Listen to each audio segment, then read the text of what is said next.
Okay, शुरू करते हैं बेटा। लास्ट टाइम जो है वो हम लोग डिस्कवरी ऑफ एनोड रेज पढ़ चुके थे। एक सेकेंड, यहाँ पर थोड़ी सी प्रॉब्लम है, इसमें दूसरा पेज उठा देते हैं।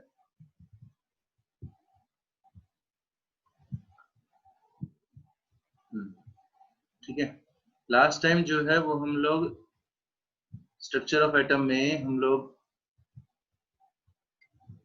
डिस्कवरी ऑफ एनोड रेज पढ़ चुके थे। आज डिस्कवरी ऑफ एनोड रेज में आगे से आगे चलेंगे हम लोग। ठीक है, मेरी उम्मीद है, मैं मानता हूं कि आप लोगों ने वहां तक कर लिया होगा काम। लास्ट टाइम हम लोग कुछ नोट लिख रहे थे और उस नोट में एक लास्ट हम लोगों ने निकाला था कि molar charge of electron. Molar charge of electron हम लोग निकाल चुके थे। आज उससे आगे चलते हैं।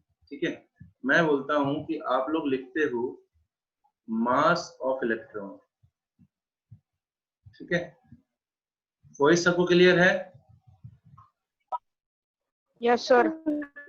मास ऑफ इलेक्ट्रॉन जो है वो हम लोग लिखते हैं, कितना होता है, 9.1 इंटू 10 की power -31 kilogram. That is the mass of electron. ठीक है, 9.1 इंटू 10 की power -31 kilogram.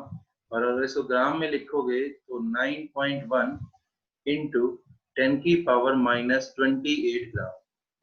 That is the mass of one electron. एक इलेक्ट्रॉन का मास है कितना, 9.1 इंटू 10 की पावर -28 ग्राम। ठीक है, अब कहता है कि मोलर मास ऑफ इलेक्ट्रॉन निकालना। मोलर मास ऑफ इलेक्ट्रॉन अगर हम लोगों को निकालना हो तो मोलर मास ऑफ इलेक्ट्रॉन जो है वो कितना हो जाएगा कि 9.1 इंटू 10 की पावर -28 इंटू कितना Na। मोलर मास मतलब mass of one mole of electron. ठीक है, मोलर मास का मतलब क्या हो गया बच्चा, mass of one mole of electron. एक मोल में कितने होते हैं, एक मोल में 6.022 इंटू 10 की पावर 23 इलेक्ट्रॉन होते हैं। ठीक है, तो मास ऑफ वन मोल, एक इलेक्ट्रॉन का पता है मेरे को 9.1 10 की पावर -28, मेरे को एक मोल का बताना है तो मैं Na से मल्टीप्लाई कर दूं। ठीक है, तो कितना हो जाएगा, 9.1 इंटू 10 की पावर -28 इंटू 6.022 इंटू 10 की पावर 23। ठीक है, that is the mass of one mole of electron.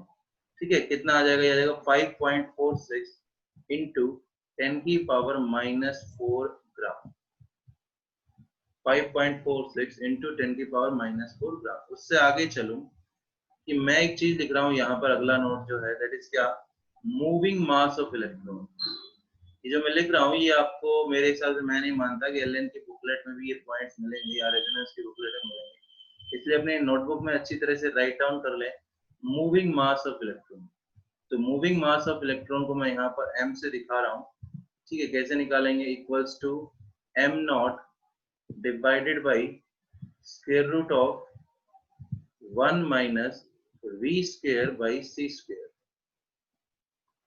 1 minus v square by c square. m is the moving mass. m जो मैंने बोला है वो क्या है, मूविंग मास है। ठीक है, और मैं बोलूं m नोट जो है वो m नोट है रेस्ट मास। रेस्ट मास मतलब कोई इलेक्ट्रॉन रेस्ट में है तो उस टाइम पर उसका मास कितना है, रेस्ट मास। ठीक है, ये रेस्ट मास बोलिए, स्टैटिक मास बोल रहे हैं। ठीक है, v is the velocity of particle. v is velocity of particle. ठीक है, c is the velocity of light. c जो है वो यहाँ पर क्या है, वेलोसिटी ऑफ लाइट। लाइट की वेलोसिटी कितनी होती है, कोई बता सकता हो?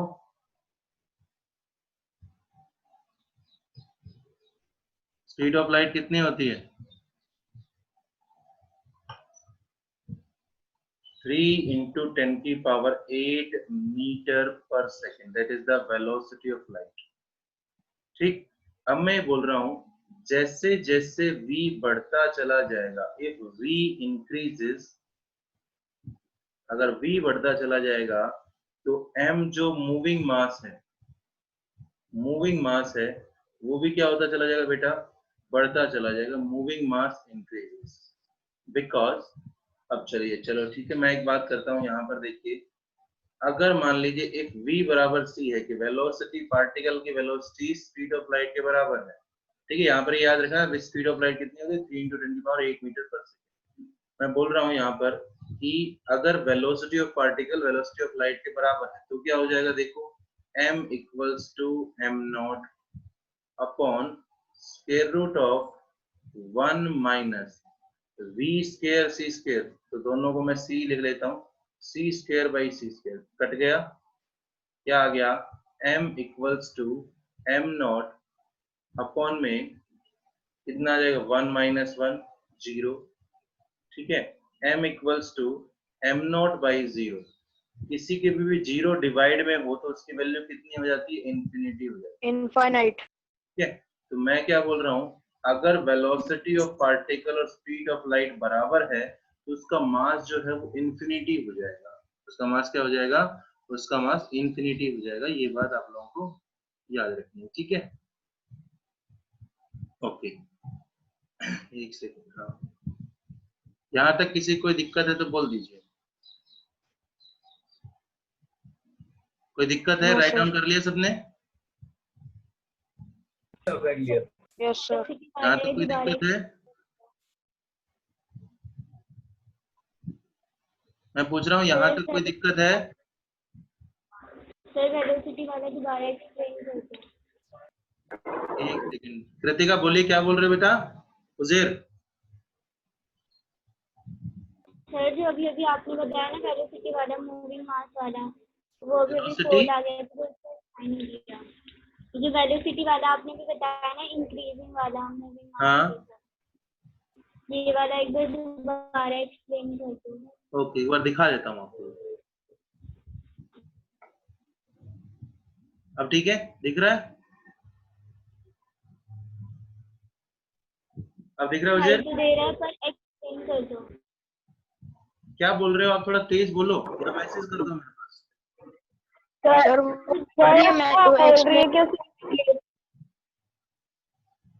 एक सेकंड मैं स्क्रीन ऑफ करके आता हूँ, एक बार स्टॉप शेयरिंग पे, हाँ अब बोलिए, सर एक्सप्लेन कर दो एक बार, दिखाई तो दे रहा है। बेटा मैं ये बोल रहा हूँ हम लोग मूविंग मास ऑफ इलेक्ट्रॉन निकाल रहे हैं, जब इलेक्ट्रॉन जो है मूव कर रहा है उसका मास निकालना चाह रहे हैं, तो उसके लिए एक फॉर्मूला है ये, m equals to m0 upon square root of 1 minus v square by c square, molar mass of electron तक क्लियर है आपको, ठीक है, उसके बाद ये फॉर्मूला है, ये आप लोगों को याद रखना पड़ेगा, ये आपको बुक में भी नहीं मिलेगा, ये फॉर्मूला आपको याद रखना पड़ेगा, ठीक है। अब मैं, अगर आपको यहाँ तक की बात ठीक है तो मैं आगे चलता हूं, मेरी बात सुन पा रहे हैं सभी, एक सेकंड, शायद मेरी आवाज सुन पा रहे हैं सभी, ये पहले नहीं। हाँ बीच में वो बेटा दूसरे नंबर पे कॉल आ गया था, मैं उसको एक बार डिस्कनेक्ट कर देता हूँ उस नंबर को, है ना, उस नंबर को बंद कर देता हूँ, उसमें कॉल आ गया था इसलिए, ओके ओके। अब देखिए, मैं सिर्फ ये क्वेश्चन इससे जब भी आएगा ना बच्चा, वो क्वेश्चन आप लोगों से सिर्फ और सिर्फ फॉर्मूला लगाना पड़ेगा आपको, जैसे मैं एक क्वेश्चन बोलता हूं जो आया हुआ है, ठीक है, मैं एक क्वेश्चन बोल रहा हूँ, क्वेश्चन क्या है,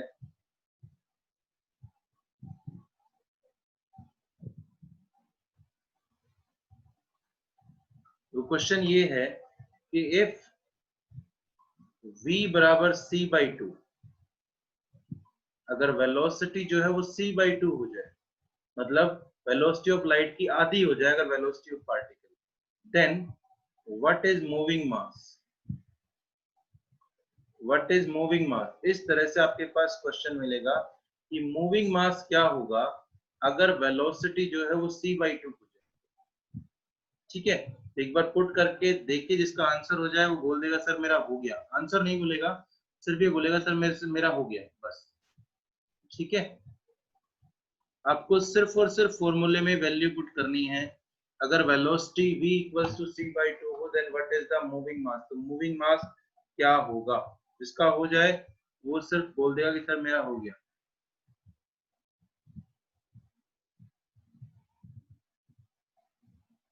जल्दी।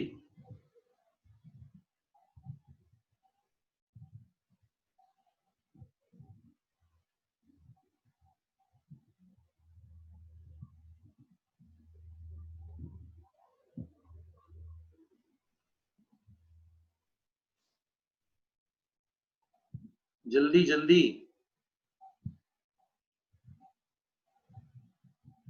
जल्दी कीजिए। वंशिका, आप है ना क्लास में जितने बच्चे हों उनका स्क्रीनशॉट लेके मेरे नंबर पे भेज देना बाद में क्लास ओवर हो। सर सिर्फ वैल्यू पुट करनी है। कृष्ण जी क्या बोल रहे हो? सर सिर्फ वैल्यू पुट करनी है। हाँ, सिर्फ वैल्यू पुट करनी है, आपको आंसर मिल जाएगा। Yes sir.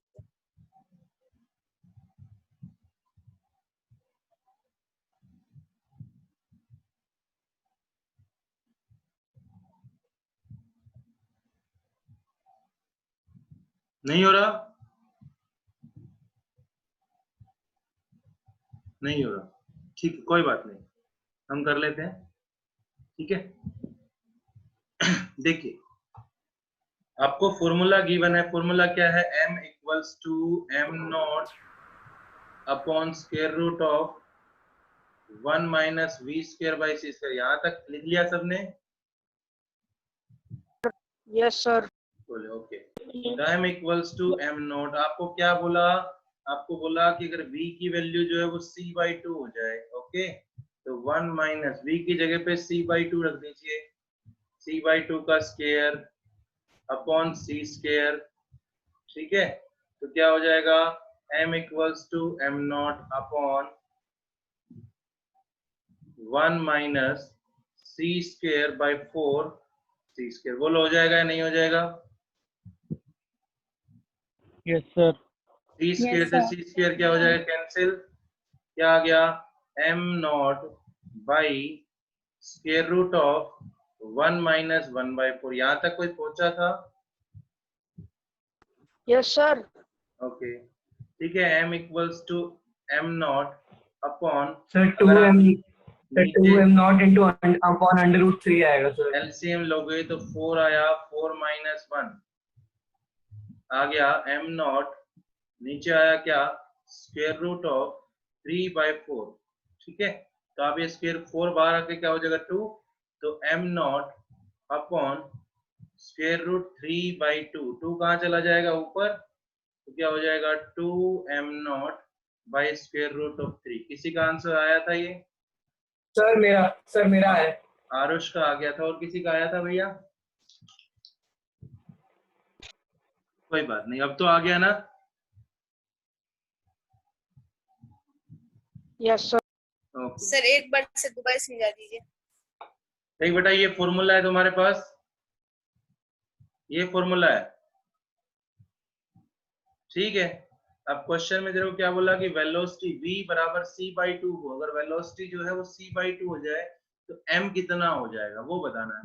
तो आपको v की जगह पे सिर्फ c/2 रखना था, तो c/2 रखा, ये c²/4 हुआ, 4 कहाँ चला गया? नीचे चला गया ना इसका। इतना तो मैथ आता होगा शायद आपको।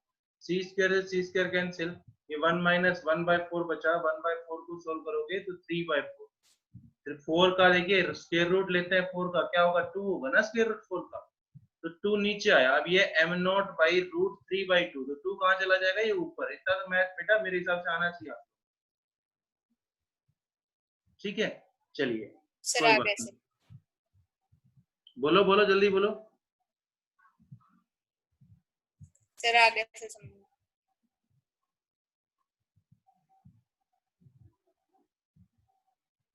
ओके,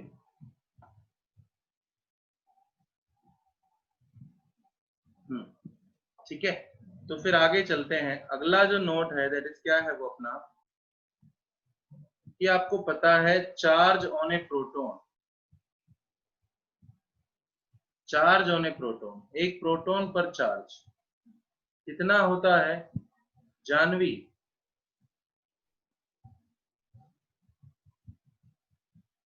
एक प्रोटॉन पर चार्ज कितना होता है?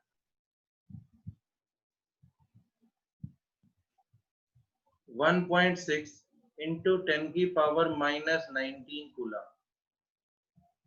1.6 into 10 की पावर माइनस 19 कूलम ये एक प्रोटॉन पर चार्ज होता है।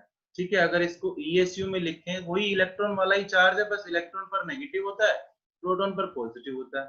ESU में लिखते तो 4.8 into 10 की पावर माइनस 10 ESU। ESU मतलब क्या होता है, पीछे भी बताया था, इलेक्ट्रोस्टैटिक यूनिट।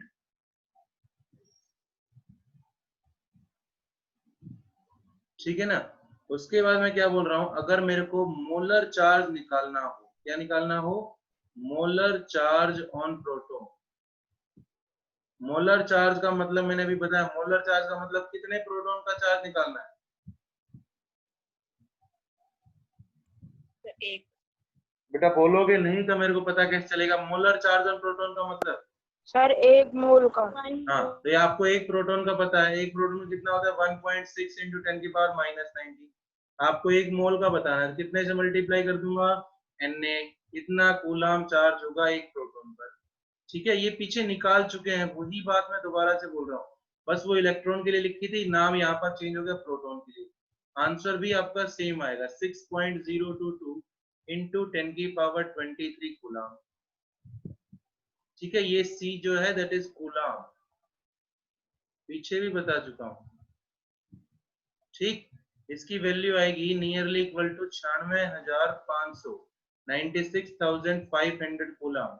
इसे हम लोग बोलते हैं 1 फैराडे। तो बोले charge on 1 mole of proton या charge on 1 mole of electron, तो वो किसके बराबर होता है, 1 फैराडे। ये मतलब होता है फैराडे। चलूं आगे।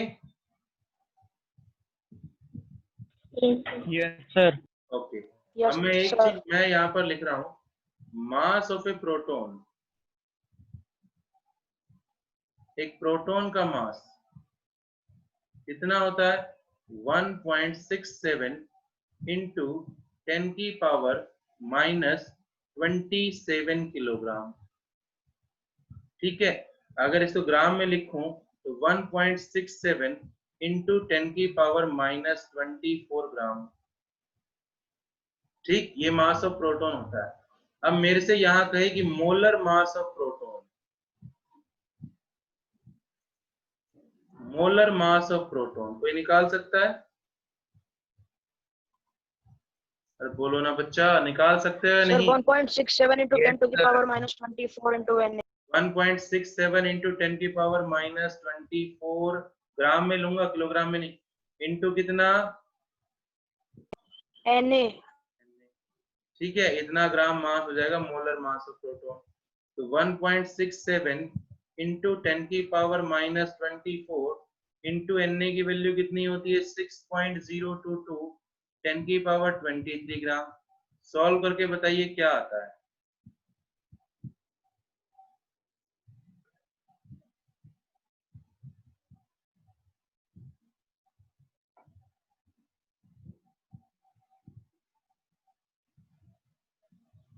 सॉल्व करके बताइए क्या आता है।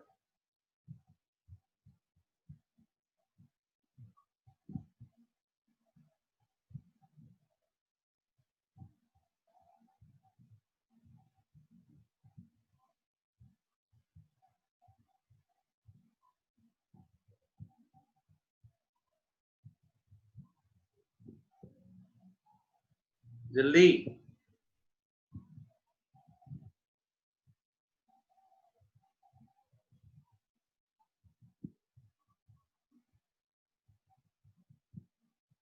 नहीं हो रहा,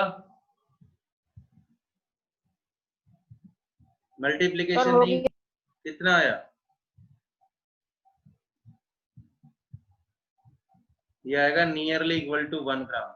और एक बार बताऊं, So 1.0056 हाँ तो कैसा आया नियरली सर? इक्वल टू 1 ग्राम बोल दिया ना मैंने। Sir, 10056,740. 1.000005 आया होगा, 005 ग्राम। ठीक है भाई, Yes sir. तो मैंने nearly Yes, sir. Equal to 1 gram लिख दिया। आप ऐसे याद रखना, ये देखो आया है वो। एक बात देखो, that is the mass of, ये देखो मास ऑफ 1 प्रोटॉन, यानी कि 1 AMU की वैल्यू है, याद करो 1 AMU की वैल्यू 1.67 10 की पावर माइनस 24। पीछे भी लिखवाया था, into Na, 1 AMU into Na बराबर होता है 1 ग्राम के। याद करो पीछे जब मोल कॉन्सेप्ट पढ़ा था वहां पे लिखा भी था 1 AMU is equals to 1 by Na।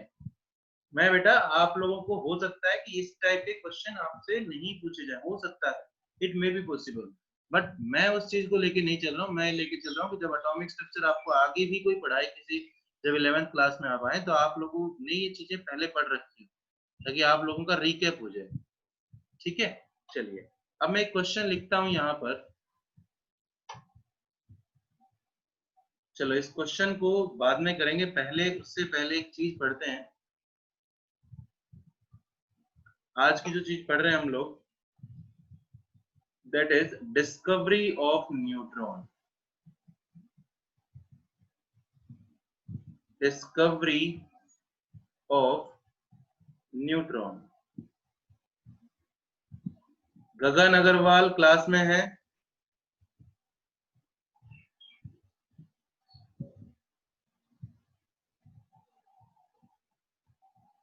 Discovery of neutron,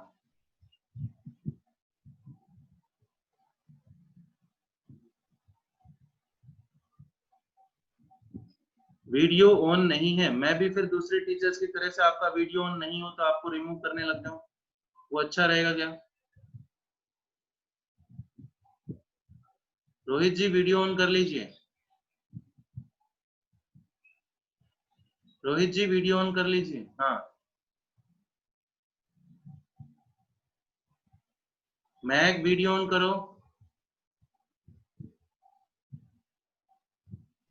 Mahak video on कीजिए, हार्दिक वीडियो ऑन कीजिए, किरण सरस्वत वीडियो ऑन कीजिए। बेटा आपने दोबारा से ऑफ कर दी वीडियो। महक वीडियो ऑन कीजिए, अदरवाइज आप रिमूव होने वाले हैं।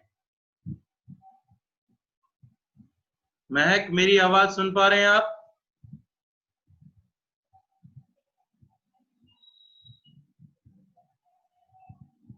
चलिए संजना, आपसे क्वेश्चन मैं पूछ रहा हूं, डिस्कवरी ऑफ न्यूट्रॉन किसने दी थी? संजना मेरी आवाज पहुंच रही है आप तक? Sanjana please unmute yourself.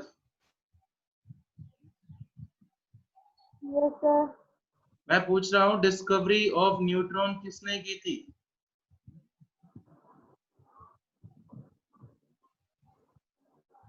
जो बच्चा बताना चाहता है वो हाथ उठा ले अरुणिमा की तरह से, जैसा अरुणिमा ने हाथ उठा रखा है। दिव्यांजलि, अरुणिमा, ठीक है, ओके। तो बताइए किया, बताइए किया, गौतम बताइए। सर जेम्स चैडविक ने। जेम्स चैडविक, ठीक है। ये अगर आप लोगों को याद हो ना बच्चा, तो ये चीजें सब मैं आप लोगों को चैप्टर के स्टार्टिंग में लिखवा चुका हूँ कि डिस्कवरी आप लोगों से पेपर में पूछी जाती है, तो डिस्कवरी आप लोगों को याद होनी चाहिए। ठीक है, तो डिस्कवरी ऑफ न्यूट्रॉन वहां पर भी हमने लिखा था कि डिस्कवरी ऑफ न्यूट्रॉन जो है वो जेम्स चैडविक ने की थी। और कब की थी वो अब मैं लिख देता हूँ, डिस्कवरी ऑफ न्यूट्रॉन 1931।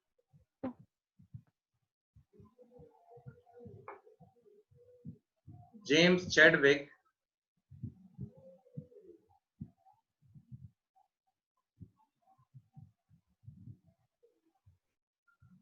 in 1932। किसी बुक में 31 भी लिखा होगा, हो सकता है, लेकिन हम लोगों को जो मैं लिख रहा हूं वही आप लोगों को याद करना है। जेम्स चैडविक ने की थी 1932 में। क्या किया उसने? बॉम्बार्डेड मतलब टकराना, कोलिजन करवाना। Bombarded some light elements, light मतलब जो हल्के हैं, जिनका मास कम है, some light elements like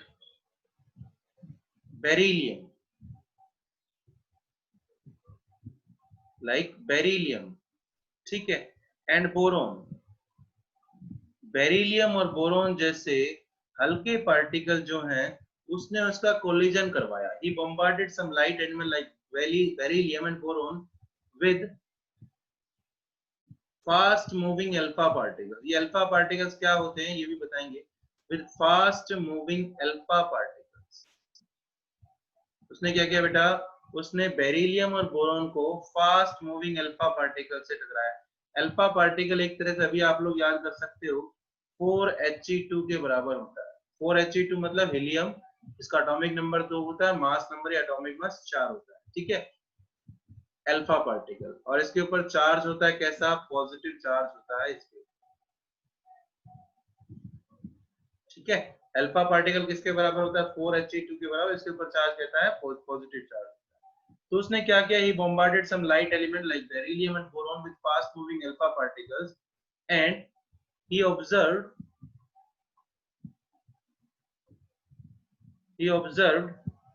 some new particles.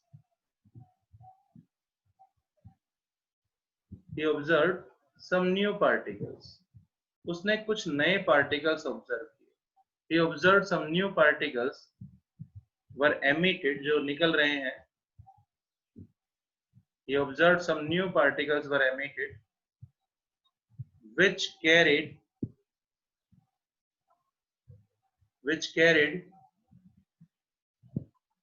no charge, जिसके ऊपर कोई चार्ज नहीं है।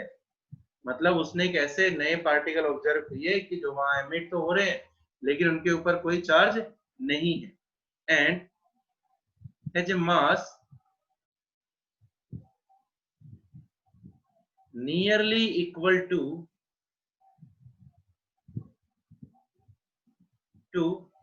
that of proton. उसने ये देखा कि भैया कोई पार्टिकल ऐसे भी हैं जिनके ऊपर चार्ज तो नहीं है, कोई चार्ज नहीं है, मतलब किसी भी तरफ नहीं जा रहे, लेकिन उनका मास जो है वो किसके बराबर है, प्रोटॉन के बराबर। Nearly equal to, nearly equal का मतलब मैं बोल रहा हूँ बिल्कुल बराबर नहीं है। अगर आप वैसे देखोगे तो प्रोटॉन न्यूट्रॉन का मास सबसे ज्यादा होता है, ठीक है। तो mass of a proton nearly equal, sorry neutron nearly equal to that of proton.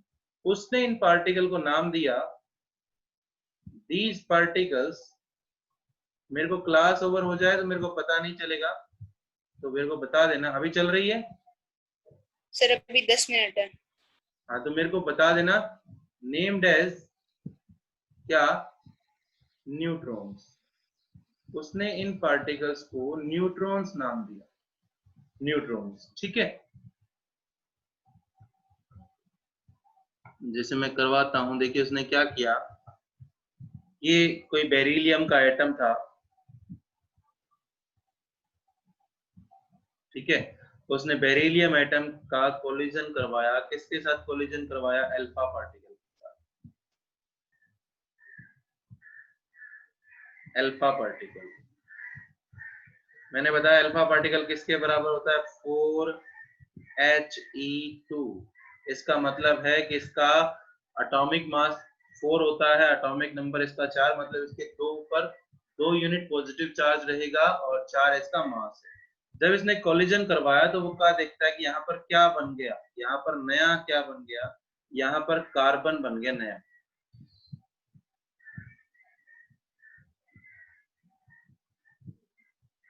Carbon, ठीक है। यहाँ पर कार्बन बन गया नया, और क्या बाहर निकला, वहां पे उसने देखा कि वहां पर न्यूट्रॉन बाहर निकल रहे हैं। मैं इस रिएक्शन को वैसे लिखता हूं, 4He2 प्लस बेरिलियम का, बेरिलियम एटॉमिक नंबर होता है 4, एटॉमिक मास होता है 9। जब इन दोनों का उसने कोलिजन करवाया तो वो देखता है वहां पर कार्बन बना 12C6 प्लस 1N0, ठीक है। 1N0 ये न्यूट्रॉन की रिप्रेजेंटेशन है, 1N0। 1N0 का मतलब समझे आप, 1N0 का मतलब यहाँ लिखता हूं, देखिए 1N0, 1N0 का मतलब है 0 चार्ज, और मास कितना 1, क्योंकि आप लोगों को याद हो कि प्रोटॉन का मास भी कितना होता है 1 mu, अभी आपने निकाला, ठीक है ना, 1.67 10⁻24 ग्राम 1 mu के बराबर ही होता है। तो न्यूट्रॉन का mass nearly equal to that of proton, उसके ऊपर कोई भी चार्ज नहीं होता। आप कहेंगे सर ये रिएक्शन भी याद रखनी है, ये रिएक्शन याद नहीं रखनी है आपको, आपको सिर्फ ये याद रखना है कि बेरिलियम का जब उसने हीलियम के साथ कोलिजन करवाया तो वहां पर आपको एक नया पार्टिकल मिला जिसका नाम उसने दिया न्यूट्रॉन। न्यूट्रॉन के ऊपर कोई भी चार्ज नहीं होता और न्यूट्रॉन का mass nearly equal to that of proton होता है, nearly equal to that of proton होता है। ठीक, अब दूसरी बात कहते हैं कि न्यूट्रॉन की डिस्कवरी इतनी लेट क्यों हो गई भाई, पहले ही ढूंढ लेते इसको। तो न्यूट्रॉन की डिस्कवरी इसलिए लेट हुई क्योंकि हम लोग पहले चार्ज के पीछे भाग रहे थे, पहले वो साइंटिस्ट चार्ज के पीछे भागते रहे, ठीक है। तब उसने देखा एटम का मास तो निकाल ही नहीं पा रहे हम लोग, तो उसने क्या कहा कि भैया कोई नई चीज है इसके अंदर, तब इसको ऑब्जर्व किया गया। इतनी लेट इसलिए हुई क्योंकि इसके ऊपर कोई चार्ज नहीं था। तो न्यूट्रॉन की डिस्कवरी लेट होने के पीछे यही रीजन है कि न्यूट्रॉन के ऊपर कोई भी चार्ज नहीं होता। ठीक है, अब मैं इसका अगला पॉइंट यहाँ पर लिखता हूँ। मैंने आपको बता दिया, आपको डिस्कवरी ऑफ न्यूट्रॉन में आपको एक second,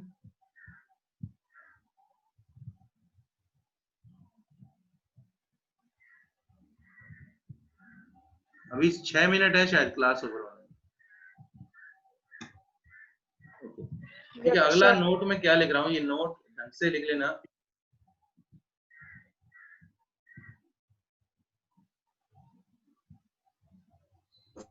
You have to join again. Mass of neutron nearly equal to that mass of proton. कितना? Sir, we have to join again. है जी? We have to join again. दोबारा join करना है? हाँ, दोबारा से ज्वाइन करना है भाई, पूछने की बात है।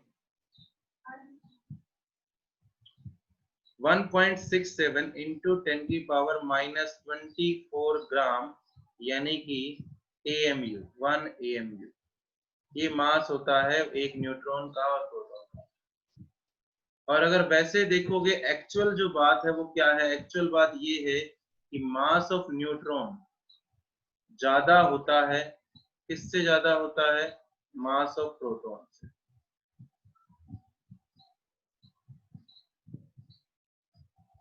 आपको जो भी डाउट हो, जब आप दोबारा से क्लास ज्वाइन करें तब आप लोग बोलें, क्योंकि देखो बिना बोले तो कुछ भी नहीं होना। ऑर्डर ऑफ मास, तो मास का क्या ऑर्डर है, न्यूट्रॉन सबसे ज्यादा, उसके बाद प्रोटॉन, उसके बाद इलेक्ट्रॉन। ठीक है, न्यूट्रॉन सबसे ज्यादा, उसके बाद प्रोटॉन और उसके बाद इलेक्ट्रॉन। अब एक बहुत इंपॉर्टेंट बात यहाँ पर नोट में, क्या कि E/m, E/m क्या था, E मतलब क्या था, चार्ज, पीछे निकाला था, अपॉन m मतलब क्या है, मास। तो charge by mass ratio for neutron, neutron के लिए चार्ज बाई मास रेशियो कोई सोच सकता है कितना होगा? सोचने की बात है। मान लीजिए मैं कहीं भी कराता और आपसे पेपर में पूछ लेता कि what is the E/m ratio for neutron, बोलो चार्ज बताइए न्यूट्रॉन। 0/1 0 अपॉन उसका मास 1 है ना, तो कितना आएगा, 0 ही आएगा ना। Yes sir. तो E/m रेशियो यानी कि चार्ज बाय मास रेशियो जो है वो न्यूट्रॉन का कितना होता है, 0 होता है। ये बात आप लोगों को याद रखनी है यहाँ पर।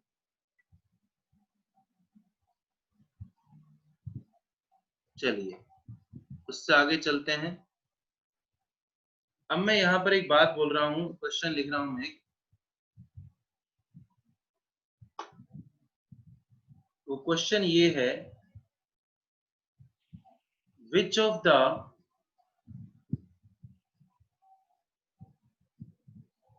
following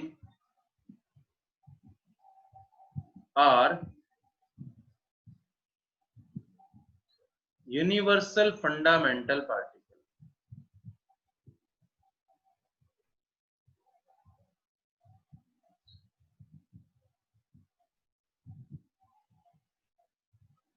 यूनिवर्सल फंडामेंटल पार्टिकल का मतलब पता है आपको क्या होता है?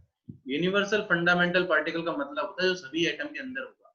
विच of the following are universal fundamental particle. अब पेपर में क्वेश्चन आ गया, बोले हमारे सर ने तो ये करवाया ही नहीं, तो मैं तो अभी तो करवा रहा हूँ। Proton and electron, B proton and neutron, C electron and neutron, D proton, electron and neutron.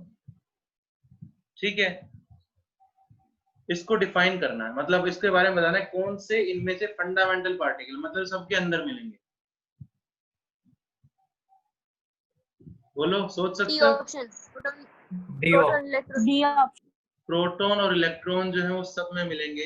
आप खुद सोचिए, देखिए मैंने आपको जब आप फर्स्ट चैप्टर पढ़ रहे थे, मैंने तभी आपको एक चीज करवाई थी। क्या करवाई थी कि भैया आप आइसोटोप, आइसोबार, आइसोटोन पढ़ लेना।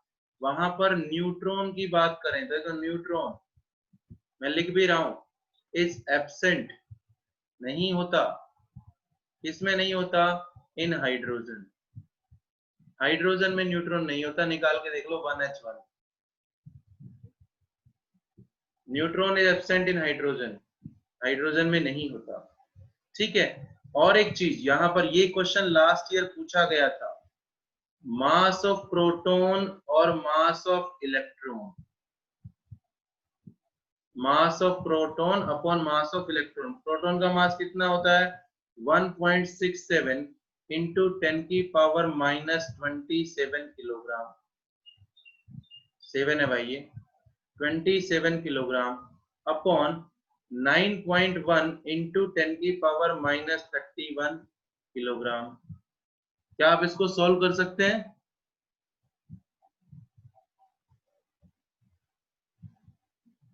Yes sir. कीजिए सॉल्व।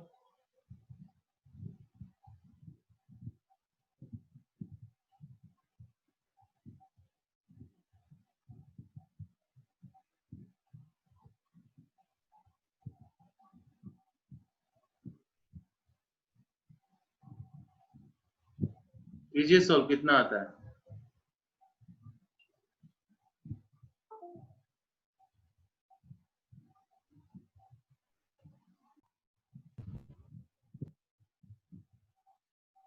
ठीक है, ओके, शुरू करते हैं। कोई बात नहीं, आप लोग, नहीं हुआ होगा तो मैं बैठा हूं। देखो नहीं हुआ होगा ना तो मैं बैठा हूं, लेकिन अगर ट्राई नहीं करेंगे तो बात अलग हो जाएगी। अब मास of proton upon mass of electron जो है वो आप लोग जब निकालोगे ना बेटा, 1.83 into 10 की पावर -53। देखो ना 53 में देख लेता हूँ अगर कितना आएगा, 10 की पावर -27। अब मेरी बात ढंग से देखना, अपॉन 9.1, ये पावर जब ऊपर जाएगा 10 तो क्या प्लस नहीं हो जाएगी इसकी पावर? सर 1.67262 into 10 की पावर। बताओ ये पावर प्लस हो जाएगी या नहीं हो जाएगी? आरुष जी बोलिए। Yes sir. तो 1.67 अपॉन 9.1, बेस अगर सेम हो तो पावर जुड़ जाती है। शायद मैथ में इतना तो आपको सिखा दिया गया होगा।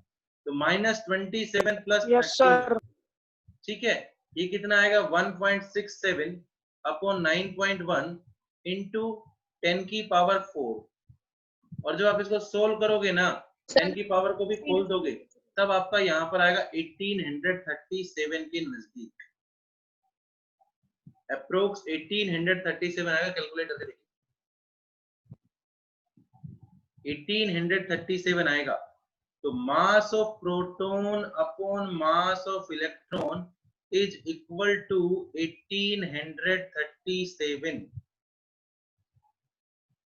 ठीक, दूसरी बात, मैं यहां पर एक चीज और लिख रहा हूं, मास ऑफ इलेक्ट्रॉन क्या हो जाएगा?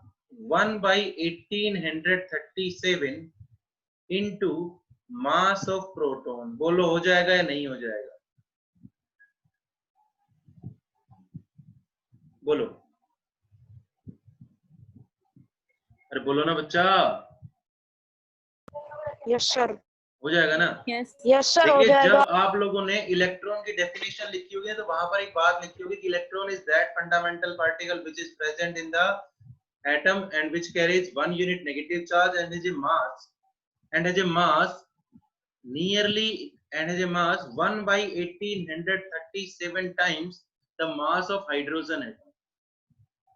जो उस टाइम पर कैथोड रेज की डिस्कवरी में जब ठाकुर सर ने कराया था, तो उस टाइम पर जो क्लास में थे वहां पर ये डेफिनेशन बताई गई होगी इलेक्ट्रॉन की। Electron is that fundamental particle which is present in the atom which carries 1 unit negative charge and has a mass 1/1837 times the mass of hydrogen atom। Mass of hydrogen और मास of proton एक ही बराबर होते हैं। पिछली साल जब NTSC का 9th में एग्जाम हो रहा था ये, तब ये क्वेश्चन पूछा गया था 1/1837। तो उस टाइम पर बच्चे करके आए थे कुछ। तो इस बार मैं कह रहा हूं ये क्वेश्चन इलेक्ट्रॉन और प्रोटॉन का करके पूछा जा सकता है। पिछली बार हाइड्रोजन का करके पूछा गया था, इस बार इलेक्ट्रॉन प्रोटॉन करके पूछा जा सकता है। ठीक है, तो मैं अब आता हूं अपनी न्यूट्रॉन की डेफिनेशन पर।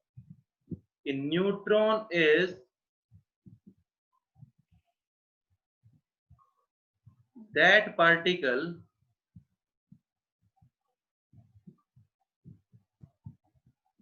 present in an atom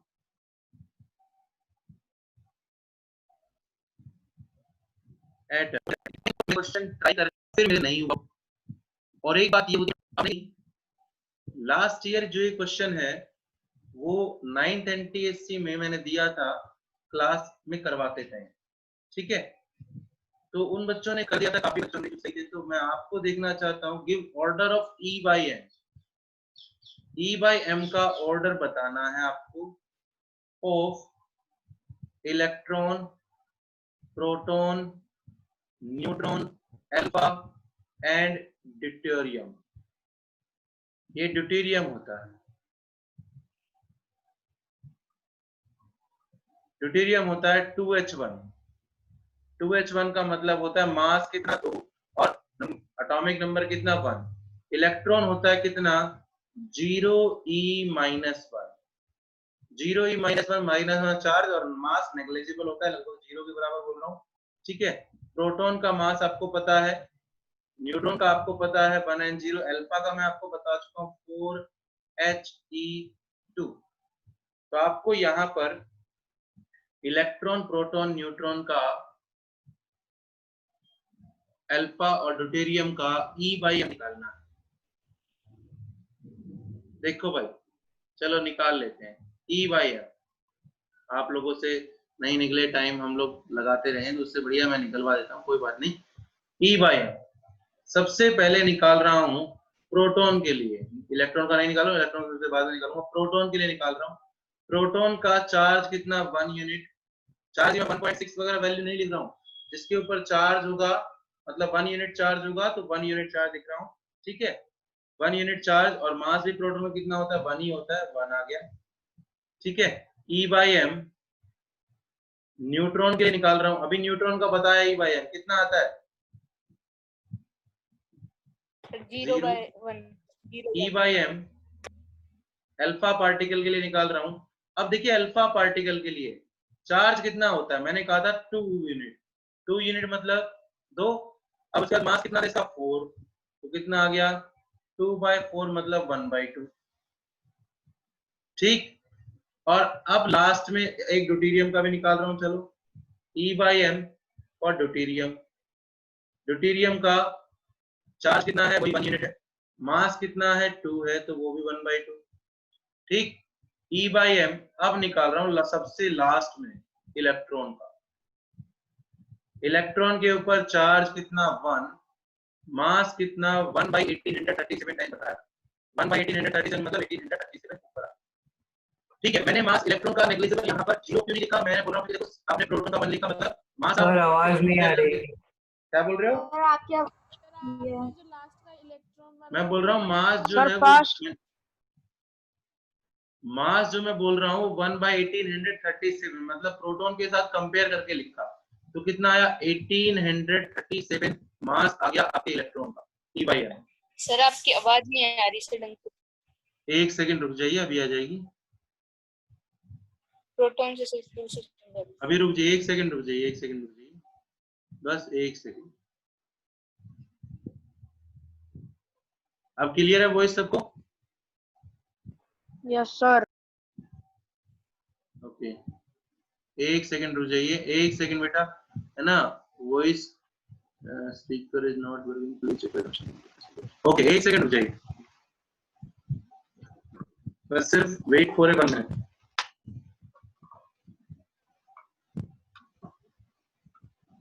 पड़ेगा एक बार जब नेक्स्ट लेक्चर में आप लोग आए, ठीक है। मेरे पास आज शाम तक का टाइम है आपके पास। आज शाम तक मेरे पास जो बच्चे सभी ये जो पढ़ लेंगे आइसोस्टर्स, आइसोडायपर, आइसोटोप, आइसोबार, पढ़ने के बाद मेरे पास अपडेट देंगे कि सर मैंने पढ़ लिया है।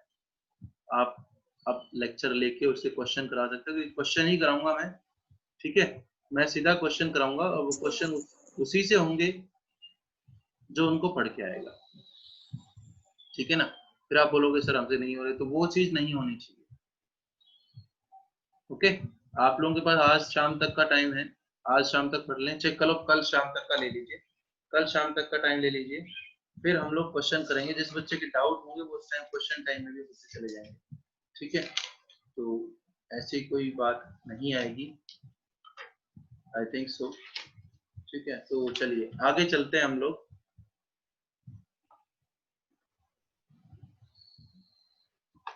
आगे है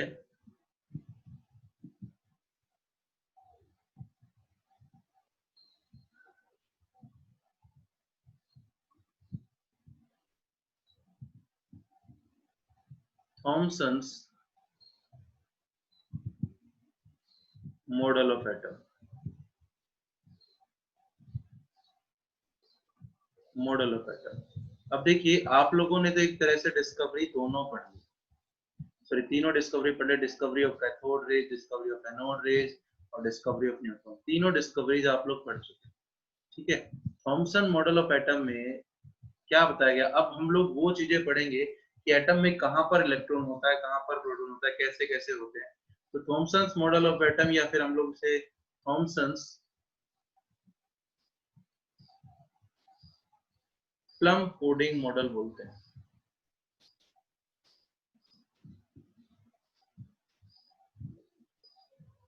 पुडिंग मतलब समझते होंगे सभी, क्या होता है पुडिंग मतलब?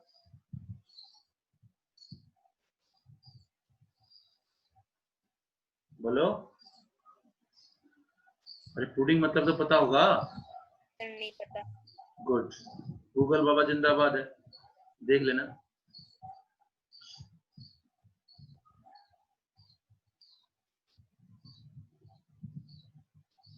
सर कोई खाने की चीज आ रही है।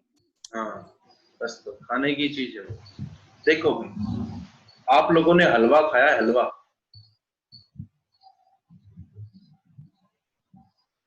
खाया है? Yes sir. हाँ, तो जो हलवा खाते हो, हलवे को प्लेट में डाल लिया, ठीक है। प्लेट में डालने के बाद गोल सी शेप आ जाती है उस हलवे की।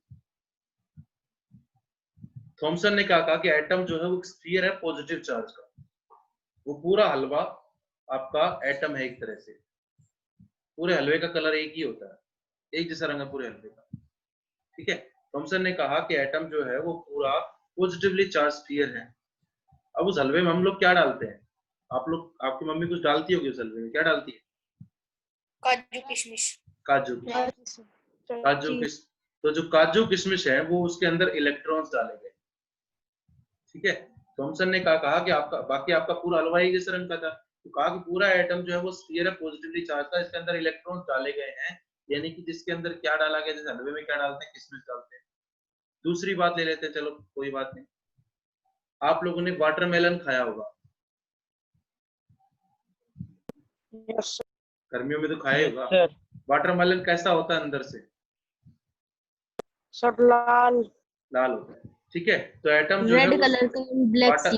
वाटर एटम जो है उस वाटरमेलन की तरह से स्फीयर है, जिसके ऊपर पॉजिटिवली चार्ज है। वो लाल जो है वो पॉजिटिव चार्ज है, ठीक है।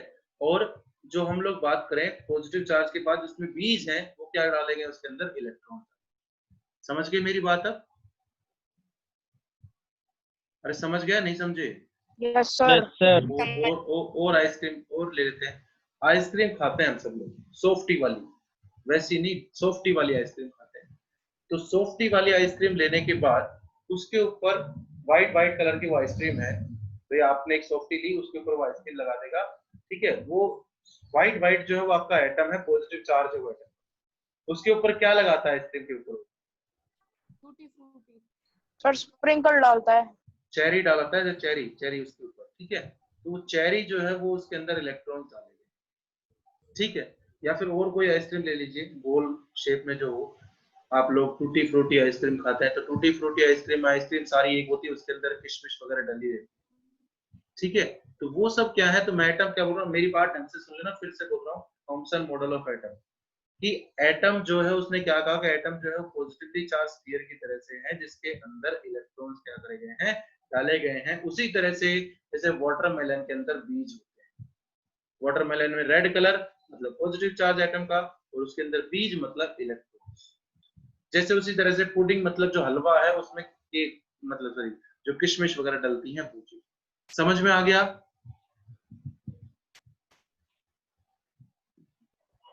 Yes sir. ठीक है। तो Yes, sir. Thomson's model of atom जो है वो जाहिर सी बात है, कोई पूछे किसके द्वारा दिया गया था?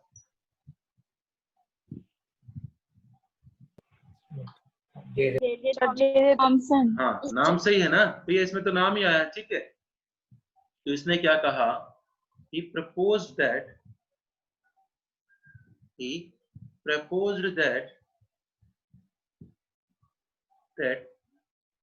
an atom was a sphere of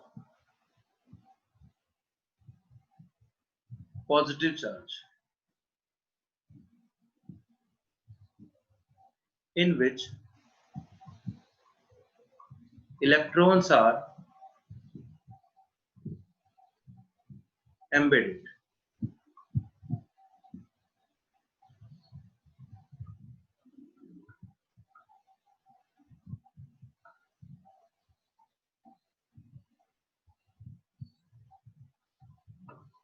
In which electrons are embedded. ठीक है। To neutralize the positive charge, positive charge को न्यूट्रलाइज करने के लिए उसके अंदर क्या डाले गए हैं, इलेक्ट्रॉन्स डाले गए। थॉमसन ने कहा कि एटम के अंदर दो चार्ज होते हैं, एक पॉजिटिव चार्ज एक नेगेटिव चार्ज। एटम को मान लिया उसने स्फीयर है पॉजिटिव चार्ज का, इसके अंदर उसने क्या डाले हैं, इलेक्ट्रॉन्स डाले हैं।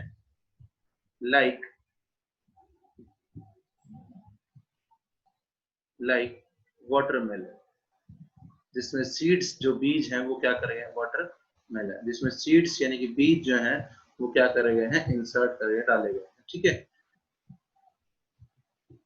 केक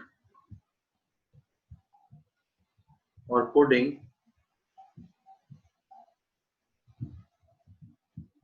ठीक है। जैसे इसमें पुडिंग में क्या डाला जाता है, जैसे ड्राई फ्रूट्स जो होते हैं, जैसे ड्राइड ग्रेप्स वगैरह, ड्राइड ग्रेप्स मतलब किशमिश वगैरह जो आप लोग डालते हैं वो चीज। तो किशमिश जो है वो क्या है, उसमें नेगेटिव है। मान लीजिए पेपर में पूछ ले आपसे कि अगर थॉमसन मॉडल ऑफ एटम को वाटरमेलन के साथ कंपेयर किया गया तो सीड्स जो है, सीड्स वो किस चार्ज को दर्शाते हैं?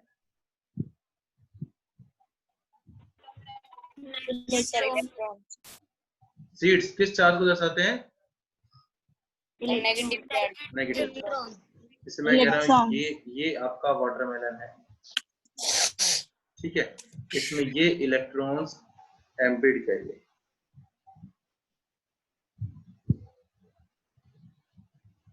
ये इलेक्ट्रॉन्स एम्बेड किए गए, ठीक है। बाकी जो जगह बच गई, अब जो जगह बच गई ना इस एटम के अंदर, वो सारी जगह कैसी है, positive positive positive positive.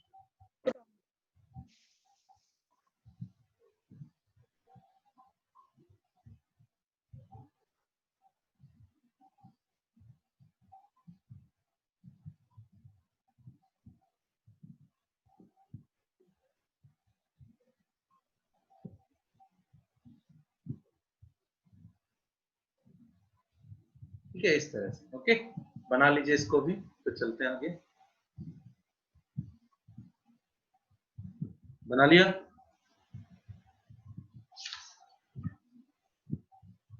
Yes, sir. Yes sir. ठीक है, आगे चलते हैं।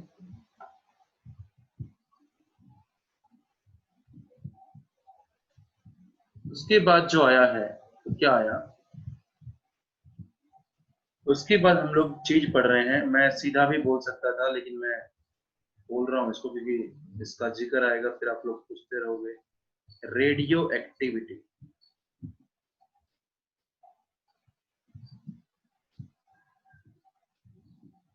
रेडियो एक्टिविटी क्या होती है? रेडियो एक्टिविटी, इस फिनोमिना के बारे में दो टाइप की रेडियो एक्टिविटी मैंने आपको बताई थी। मेरे को बताइए किस किसने कौन सी रेडियो एक्टिविटी दी थी?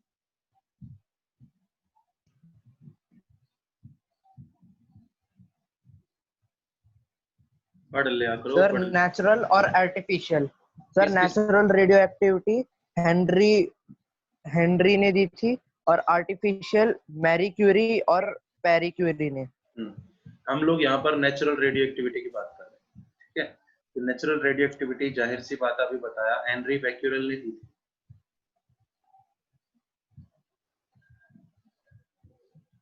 हेनरी बैक्यूरेल ने दी थी इन 1896।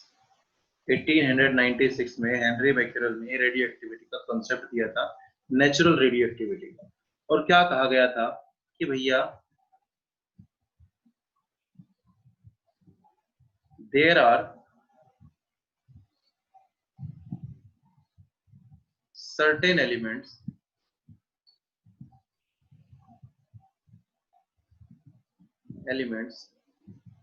which emits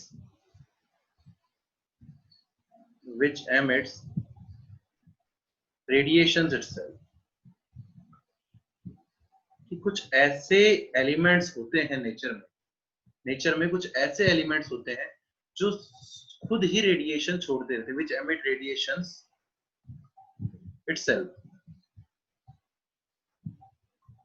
नेचर में कुछ ऐसे एलिमेंट होते हैं जो खुद ही रेडिएशन छोड़ते रहते हैं, लाइक यूरेनियम, रेडियम, ठीक है। कि नेचर में कुछ ऐसे एलिमेंट होते हैं which emit radiations itself। ऐसे सब्सटेंसेस को these substances are called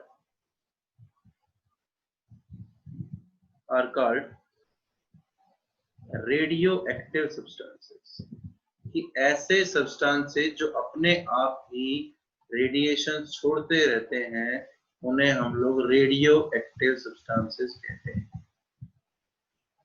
उन्हें हम लोग क्या कहते हैं? रेडियो एक्टिव सब्सटेंसेस कहते हैं, ठीक है। And the phenomena is said to B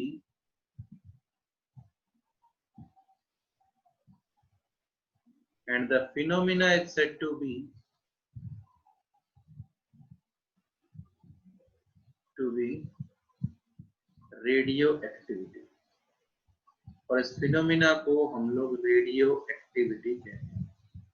क्या कहा मैंने कि देयर आर सर्टेन एलिमेंट्स, कुछ एलिमेंट ऐसे होते हैं जो खुद ही रेडिएशन छोड़ते रहेंगे, लाइक यूरेनियम, रेडियम।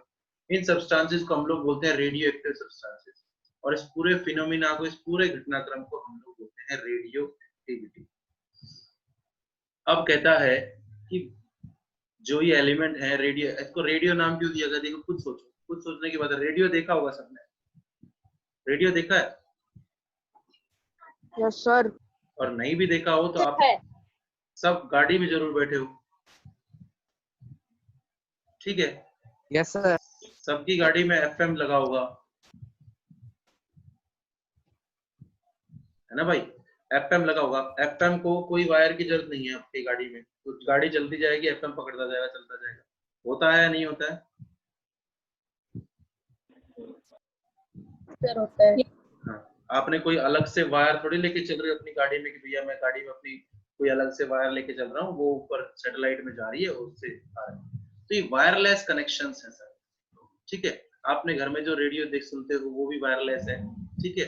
तो हम लोग इसीलिए इसको रेडियो एक्टिविटी इसलिए बोला, रेडियो इसलिए बोला गया कि भैया इसको किसी की जरूरत नहीं है, ये जैसे ही जहाँ पे नेचर में जहाँ मिलेगी वो अपने आप रेडिएशन छोड़ते रहेंगे। एक्टिव इसलिए बोला गया कि हमेशा एक्टिव रहते हैं, ठीक है। जहाँ कहीं देखे वो रेडिएशन छोड़ते रहेंगे। जैसे आपने कहीं पर सुना हो न्यूक्लियर रिएक्टर, नाम सुना हो न्यूक्लियर रिएक्टर, सुना कब? हाँ, तो सुन लोगे आगे 10th क्लास में जब जाओगे जब न्यूक्लियर रिएक्टर में सुन लोगे। तो न्यूक्लियर रिएक्टर सब्सटेंसेस में, जो न्यूक्लियर रिएक्टर में जो सब्सटेंसेस यूज किए जाते हैं, है जी, न्यूक्लियर एनर्जी देते हैं। न्यूक्लियर एनर्जी तो आपने सुन लिया था, न्यूक्लियर रिएक्टर की बात कर रहे हैं, ठीक है। अब क्या किया गया, हम लोग इसके बारे में क्या करते हैं, जैसे एक ब्लॉक ऑफ लेड लिया, ब्लॉक ऑफ लेड मतलब लेड सबसे कम रिएक्टिव है, इसलिए एक ब्लॉक ऑफ लेड ले लिया।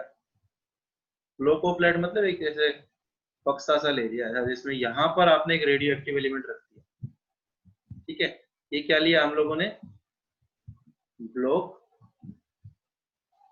Of lead. अब देखिए मैंने कह तो दिया, क्या कह दिया कि कुछ एलिमेंट ऐसे हैं जो खुद ही रेडिएशन छोड़ते रहते हैं, ठीक है। कुछ एलिमेंट ऐसे हैं जो खुद ही रेडिएशन छोड़ते रहते हैं। अब कोई कहेगा सर जी इसको ओपन में रख लेते हैं ऐसे, तो ओपन में रखोगे तो चारों तरफ रेडिएशन चलती जाएगी तो हम ऑब्जर्व नहीं कर पाएंगे, इसलिए ब्लॉक ऑफ लेड में लिखा कि रेडिएशन जो निकले वो ऊपर की तरफ, ठीक है। और ये जो लिया है that is a radio active element,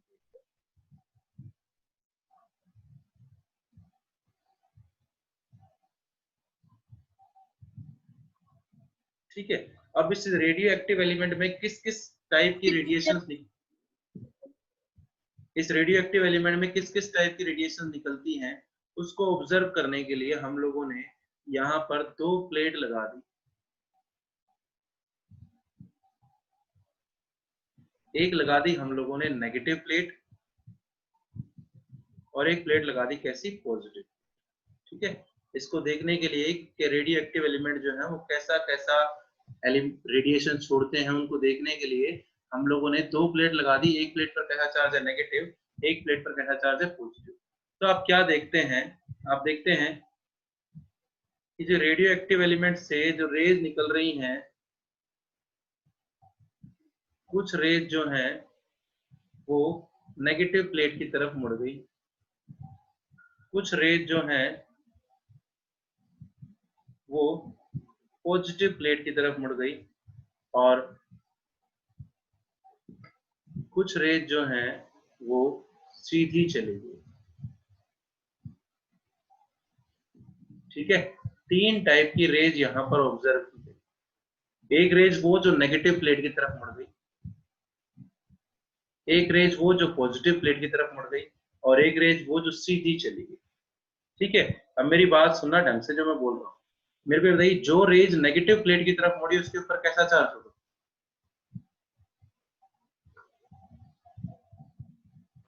बोलो, पॉजिटिव, पॉजिटिव। ठीक है। इन रेज को बोलते हैं अल्फा रेज।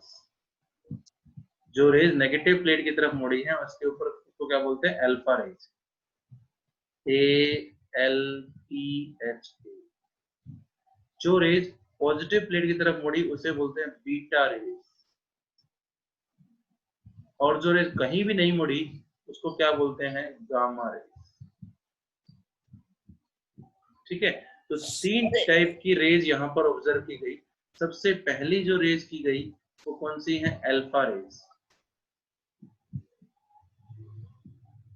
Alpha raise.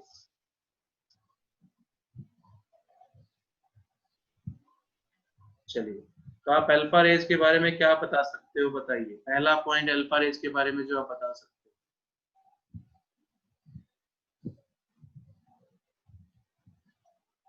कोई बच्चा पहला पॉइंट जो अल्फा रेज के बारे में बता सकता हो। अल्फा रेज के ऊपर मैं से चार्ज बता सकता हूँ, क्या बता सकता हूँ, क्या बोलूंगा कि वो rays, those rays which are deflected towards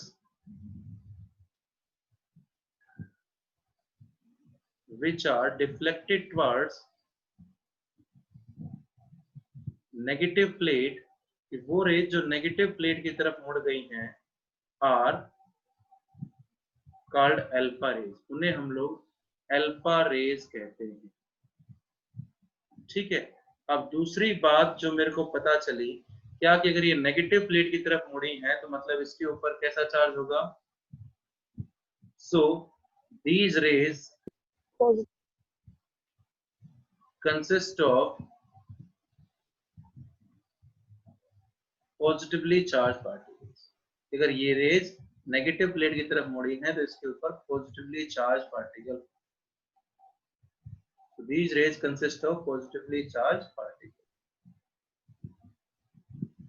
ठीक, अब कहता है अगली बात, अभी मैंने पीछे भी लिखा था इसीलिए मैंने इसको बताया कि बार बार आप फिर सोचते रहते हैं अल्फा अल्फा अल्फा अल्फा, इसलिए मैंने इसको बताया। क्या, अब मैं आगे लिख रहा हूं, each alpha particle has a charge, एक अल्फा पार्टिकल पर, each alpha particle has charge +2 unit and has a mass 4 unit, और रिप्रेजेंट करते हैं अल्फा पार्टिकल को 4He2 से। 4He2 से अल्फा पार्टिकल को आप लोग रिप्रेजेंट करते हैं। ठीक है, यहां तक कोई दिक्कत है किसी को तो बोल दीजिए। No sir. कितनी देर बची है क्लास में भी? Sir 15 minute. ओके, ठीक।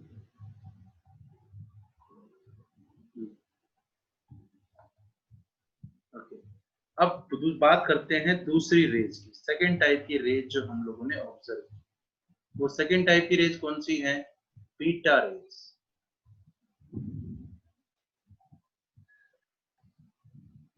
बीटा रेज, ठीक है, बीटा का सिंबल ये होता है बीटा।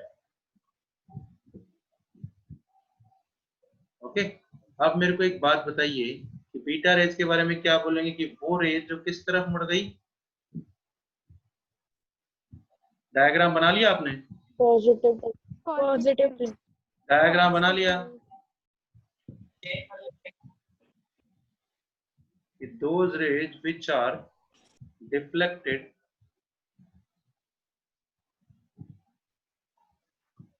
towards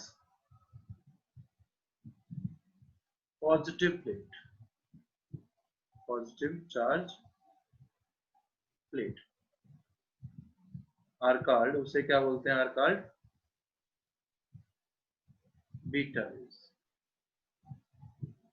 ठीक है, अब beta raise positive charge plate की तरफ मुड़ी है, मतलब इसके ऊपर, खुद के ऊपर कैसा चार्ज होगा? नेगेटिव चार्ज होगा। सो these rays consist of कैसा? Negatively charged particle. So these rays consist of negatively charged particle.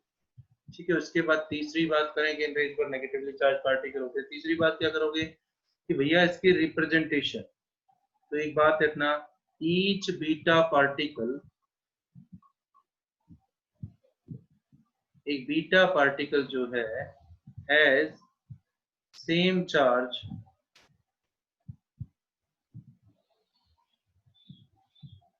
and mass as that of electron. किसके बराबर होता है? चार्ज भी सेम और मास भी सेम। किसके सेम? इलेक्ट्रॉन के। इसको रिप्रेजेंट करते हैं बीटा पार्टिकल को 0E-1, 0E-1, ये हम लोग इसको रिप्रेजेंट करते हैं।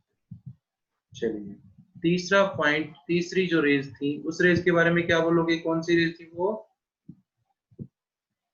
Gamma rays. तो गामा रेज के बारे में क्या बोलेंगे भाई? कौन सी होती है गामा रेज? वो रेज जो किसी की तरफ नहीं मुड़ती, ना पॉजिटिव चार्ज की तरफ ना नेगेटिव चार्ज की तरफ। तो मैं क्या बोल रहा हूँ? those rays which are undeflected, ये देखिए दो गामा रेज सीधी चली गई थी, तो those rays which are undeflected, those rays which are not deflected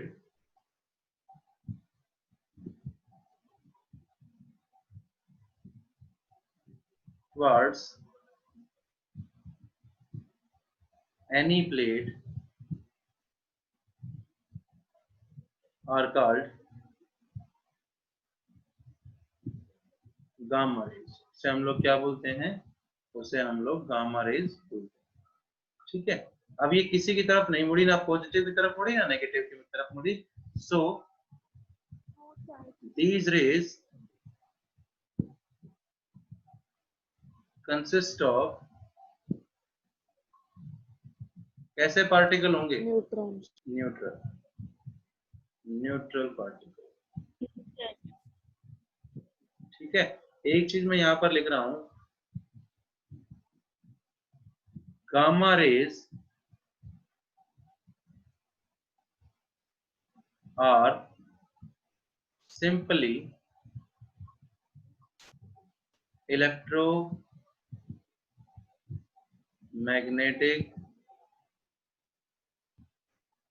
radiation. ये आगे आएगा अभी, electromagnetic radiation. Gamma rays are simply electromagnetic radiation. Gamma rays जो है वो सिंपली इलेक्ट्रोमैग्नेटिक रेडिएशन। ठीक है, ओके।